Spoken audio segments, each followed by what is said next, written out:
Del lado de acá, Radiografías en Movimiento, en su tercer año consecutivo. Por Radio La Colectiva, 102.5. Me dicen que estamos en comunicación con Pablo Rodríguez. Él es licenciado en Ciencias de la Comunicación de la Universidad de Buenos Aires y docente del Seminario de Informática y Sociedad de la carrera de Comunicación, justamente de la UBA, y es autor del libro Historia de la Información, del nacimiento de la estadística y la matemática moderna a los medios masivos y las comunidades virtuales. Justamente por esto último, realmente nos interesaba mucho charlar con él. Pablo, ¿nos estás escuchando? Sí. Digo, se escucha un poquito bajo, pero se escucha. Ahí vamos a intentar subir el retorno. Muchas gracias y una alegría poder charlar un ratito contigo. Gracias. Pablo, pensamos, sospechamos de algún modo que las matemáticas implican un enfoque particular para comprender el mundo y que ese modo tiene cierto privilegio a la hora de nombrar lo que sucede y lo que es verdadero, o en todo caso lo que es falso. ¿Esto es así? ¿Qué consecuencias trae? Y en todo caso, ¿cómo se llega a ese enfoque? En realidad yo no le echaría la culpa, por así decirlo, a la matemática, sino a lo que ponemos sobre la matemática. Claro. Digo, la matemática, porque si fuera así, a ver, cuando ustedes venían hablando qué significa 5,4%. Bien, los griegos tenían matemática y el 5,4% no significaba nada. Claro, exactamente. O sea que ahí hay un punto, el número en sí no es nada o lo es todo, pero creo que el problema, bueno, era lo que venían hablando ustedes, sobre lo cual no quisiera como abundar mucho porque sería repetitivo para el oyente, pero hay algo que el número encierra, para nosotros encierra una verdad y en realidad no la encierra, o sea, la encierra justamente, no permite que se conozca, la transforma en una especie de caja negra. Claro. Entonces, efectivamente, 5,4% de pobreza, ¿qué significa? Claro. O sea, por ejemplo, la economía, volvamos a la economía. La economía es un saber hoy que está basado en las cuestiones de los números, en el sentido en que lo estamos planteando. ¿Por qué? Porque el objetivo es, y el crecimiento es del 9 o del 8% del PBI. Entonces no nos preguntamos qué significa, nos preguntamos, ¿se acuerdan del riesgo país? Cuando todos los días se daba la temperatura en el 2001, después del 2001. Claro. Se daba la temperatura, la humedad y el riesgo país. Sí, el famoso techo de los 1000 puntos. ¿Por qué, por ejemplo, o sea, más allá de que el riesgo país no significaba nada, o sí, significaba mucho, pero de alguna manera, una vez que al tercer día de decir que significa que el riesgo país es tal, ya se cristaliza lo que eso significa, y entonces pero que superó los 10.000 puntos, no tenemos que preocupar, en realidad no sabemos cómo se mide. Alguien que está fuera, digamos, que tiene un saber que nosotros no tenemos, dice que más de 10.000 es muy riesgoso, y lo mismo vale para la temperatura. ¿Acaso nosotros no miramos a la mañana cuál es la temperatura? ¿No sería más fácil, si uno está a mano, tiene una ventana a mano? Claro. Abrir la ventana, sencillamente, sí. Y ojo, yo lo hago y cada vez que lo hago me pregunto, ¿por qué estoy haciendo esto? ¿Qué significa 25 grados? Sobre todo porque, ¿qué esconde eso? Esconde en qué lugar fue tomado, con qué variables, esta cuestión de si hay viento, no hay viento, todo ese tipo de cosas. Bueno, imaginemos el clima, imaginemos un índice de pobreza, ¿no? ¿Y cómo llegamos históricamente a pensar todo esto de esta manera? Llegar a los números como agentes de verdad, si se quiere. Bueno, hay una cosa que justamente cuento en el libro, que es la influencia fundamental del nacimiento de la estadística. O sea, la estadística es una ciencia que nace en el siglo XVIII, y que la verdad, las razones por las que nace son, hoy a nosotros nos parecerían casi graciosas. Es que los alemanes, entonces los prusianos, perdón, tuvieron la idea de decir, bueno, vamos a declararle la guerra a Francia, ¿sí o no? Y bueno, depende de cuánta gente tengamos. ¿Y cuánta gente tenemos? Bueno, hagamos estadísticas. Contemos cuánta gente hay en Leipzig, cuánta gente hay en Berlín, cuánta gente hay en Frankfurt. De toda esa gente, ¿cuáles tienen, no sé, entre 14 y 16, entre 16 y 18? ¿Cuántos están enfermos? O sea, todo para saber cuántos soldados efectivos tenemos para la guerra. Entonces, un detalle tan nimio, o sea, a ver, hay autores, entre ellos un sociólogo que todos conocemos muy bien, se llama Anthony Giddens, que sostiene que justamente la estadística es una de las bases del Estado moderno, de la cual mucho no se habla. Se habla de, qué sé yo, la fundación del Estado moderno vía el contrato social, se habla del capitalismo, se habla de un montón de cosas, y no se habla de que parte fundamental del Estado moderno consiste en el nacimiento de la estadística. Esto es que un gobierno se dedique a contar todo. Contar cuántos granos de trigo hay, cuánto va a ser la cosecha, cuánta gente hay en tal lugar, qué posibilidad de contaminación hay en tal lugar, medible. Esto se medía en el siglo XVIII, no ahora, hablando de temperatura. Se medía en el siglo XVIII. Claro. Entonces, ¿qué pasa? La estadística como tal nace ahí, pero lo fundamental de la estadística es la manera en la cual se expande en las que van a ser las ciencias modernas que están naciendo en ese momento. Claro. La biología y la sociología, pongamos, por poner dos ejemplos chiquitos. Sí, claro. O sea, la teoría de la evolución sería imposible si no hay un punto de vista estadístico. Uh-huh. ¿Por qué? Porque la idea de población misma, la idea de que hay una selección que se ejerce sobre una población, más allá de los equívocos de la idea de selección, que no está presente en Darwin, que es algo que viene después, lo que queda claro es que Darwin empieza a pensar la idea de la evolución a partir de una base estadística. Es decir, bueno, tengo una población dada de tal tipo de pájaros que tienen tal cantidad de variaciones entre ellos, o sea, tiene suficiente, o sea, los individuos son un poco distintos cada uno, y solo algunos de esos distintos van a sobrevivir a un cambio en el medio ambiente. Claro. Claro. Dicho muy brutalmente, ¿no? Las cosas son más complejas porque el medio ambiente también cambia, hay un problema con la noción de adaptación, y todo un problema ligado al evolucionismo, Ajá.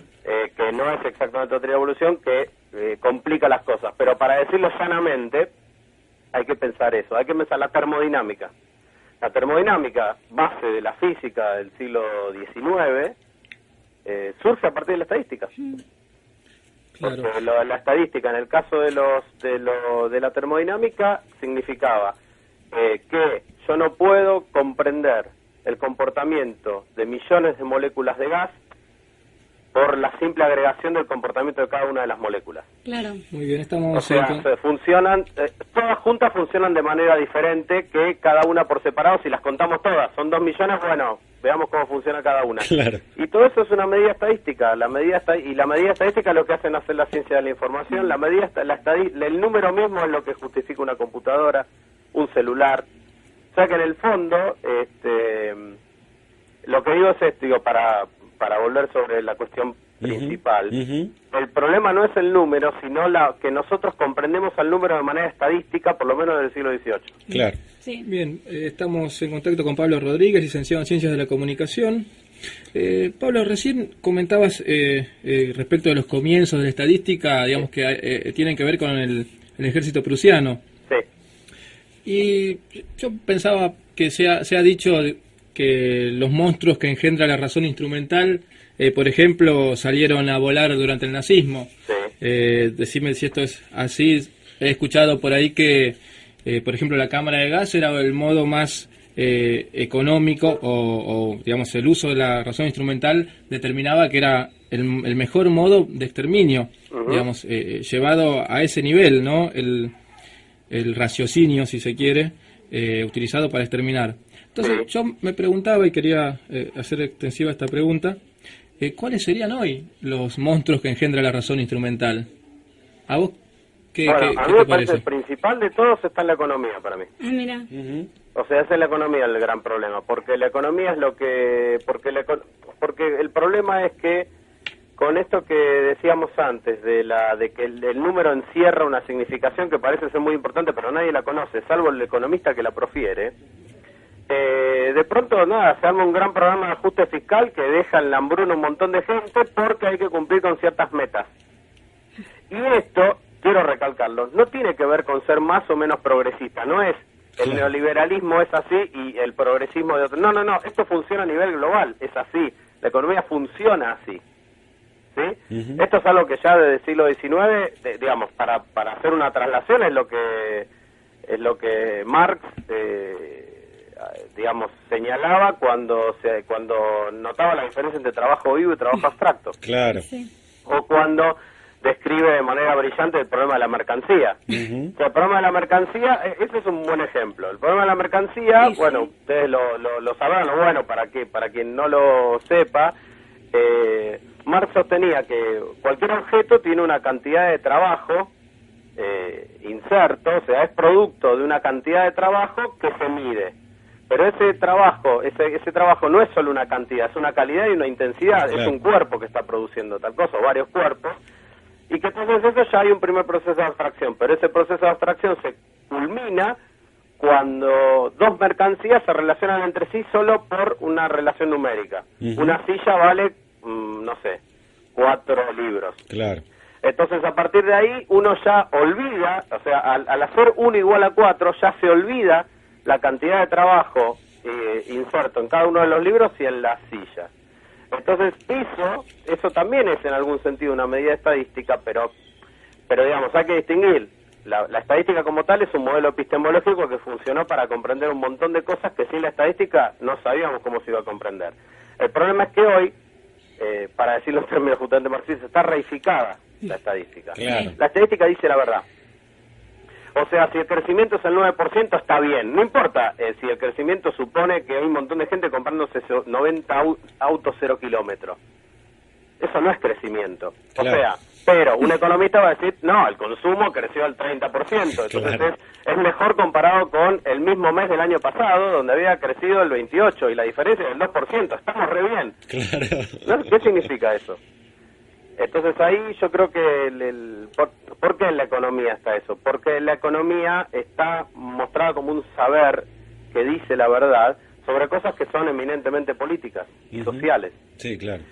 Y esto no es para echarle la culpa a la economía, digo, porque también hay un punto donde ni siquiera es la economía el asunto. El asunto es que el uso que se hace de la economía es la única zona del poder, digamos, captable por todos, del poder, Ujú. que está disfrazado de ciencia, que está disfrazado de saber y de cierta neutralidad. Y creo que en los últimos años, por suerte, esto se discutió, pero me parece que no se discutió sobre una división de que los tecnócratas economistas, esos son los neoliberales. ¿No? Como que hubo una discusión política que se metió en eso, que estuvo bien en tanto poner en escena que la economía no dice la verdad, pero no porque sea falsa, sino porque en todo caso las verdades son esto, con el hecho de que en realidad en cualquier saber cuando dicen, bueno, las metas de la economía tienen que ser tal cosa, sea que uno lo diga en sentido progresista o en sentido de derecha, sigue escondiendo un montón digamos, sigue escondiendo estas cosas que uno no, que son en definitiva la mercancía de Marx. Claro. Bien, Claro. y a ver si puedo, si se entendió, lo puedo poner otros. Hubo una suerte de politización que en el fondo despolitiza la discusión sobre el paradigma, ¿sí? Una Claro. politización, digamos, uniendo a un actor, en particular en este caso al neoliberalismo, una serie de pensamientos que no son del neoliberalismo, sino que son todo un paradigma de pensamiento que por ahí es compartido por otros actores Claro, políticos. Entonces, por eso Ujú. digo, una politización que en el fondo esconde cierta despolitización. sí.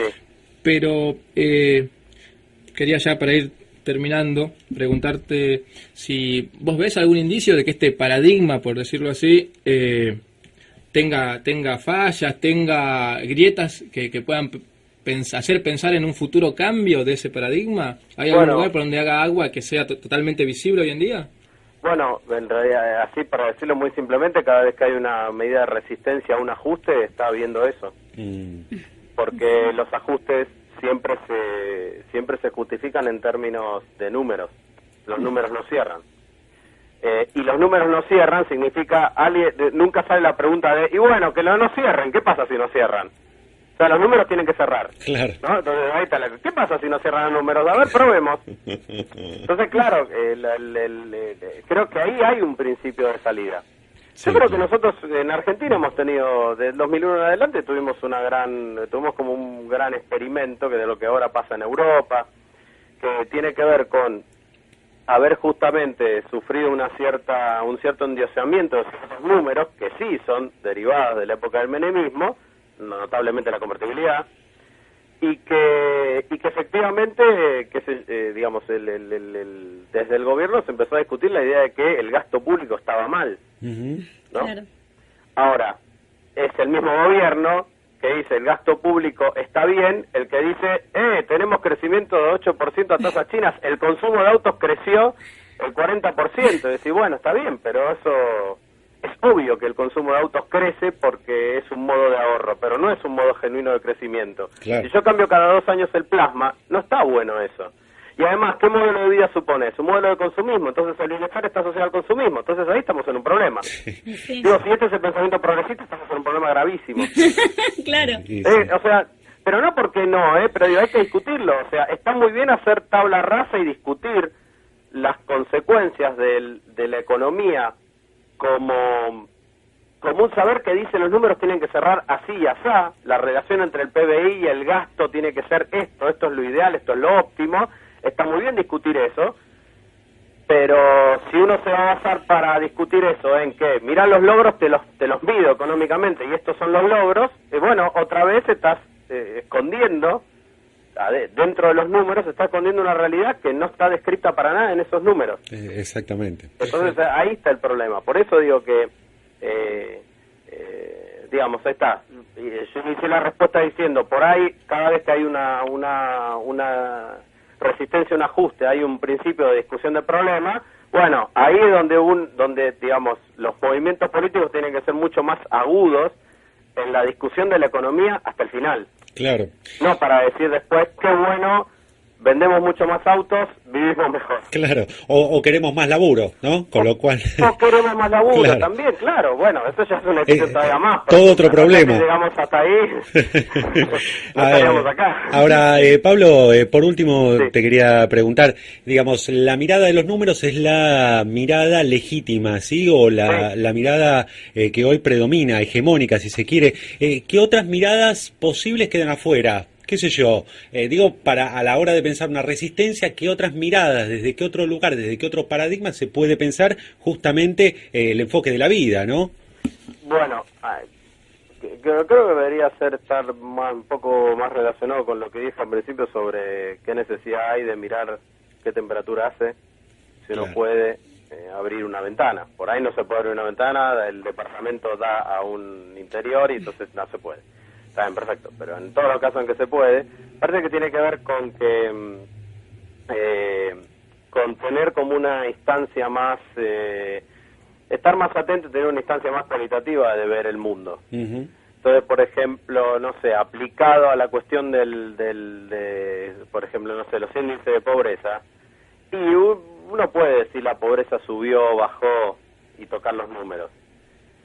Pero si uno recorre la calle se puede dar cuenta de ciertas cosas. Claro. Sí. No hace falta Claro. que me digan que la pobreza subió o bajó, porque de hecho eso es uno de los grandes, justamente, ¿no? Todo el tema del INDEC es todo el tema de qué hacemos con el dibujo de los números. Ujú.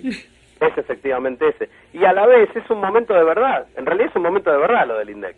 Claro. Es bueno, o sea, por más que parezca raro, es bueno que pase lo que pasa con el Claro. INDEC.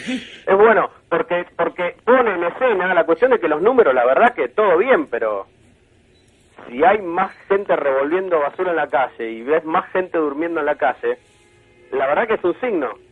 Que es un signo que por sí solo no basta. Tenés que ver de dónde viene esa gente, qué pasó, cómo fue, si es que están desplazados a otro lugar o son gente que se quedó sin... O sea, está bien, pero eso comienza casi preguntándole, no sé si a la persona, pero entrando como en otro tipo de relación y no decir, sí, está bien, como que discutir el valor de verdad de la cuestión del índice de pobreza, no es decir, bueno, sí, hay gente en la calle, pero bueno, la pobreza bajó. Sí, bueno, pero los números del INDEC, ¿con qué? En base a los números del INDEC. Y bueno, está bien. Claro.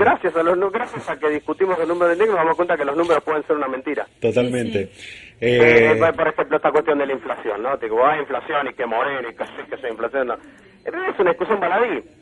Totalmente. Es una discusión, la verdad, menor. Sí, o sea, claro. lo que tiene de importante la discusión es, el que miente no es Moreno. No, Claro. claro. ¿Sí? El que miente no, Moreno no miente. Moreno dice la verdad. ¿Cuál es la verdad? Que los números los dibujamos, que los números son dibujos. Claro. Y Que sí. por lo tanto está perfecto, es un momento de sinceramiento, decir, dibujemos los números como corresponde. Ujú. Entonces, la crítica al INDEC, ¿en qué se basa? Los números tienen que expresar lo real. ¿Sí? Sí, claro. Y en realidad los números nunca van a expresar lo real. Si pensamos que lo real es lo que yo veo cuando yo voy al supermercado en el barrio en el que vivo, estoy muy mal. Totalmente.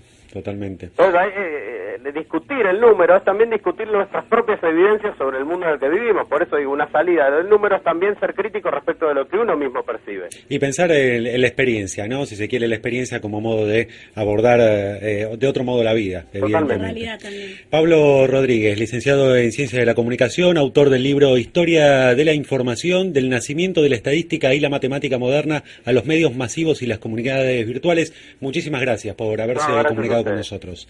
Hasta luego. Hasta luego. Chao, hasta luego.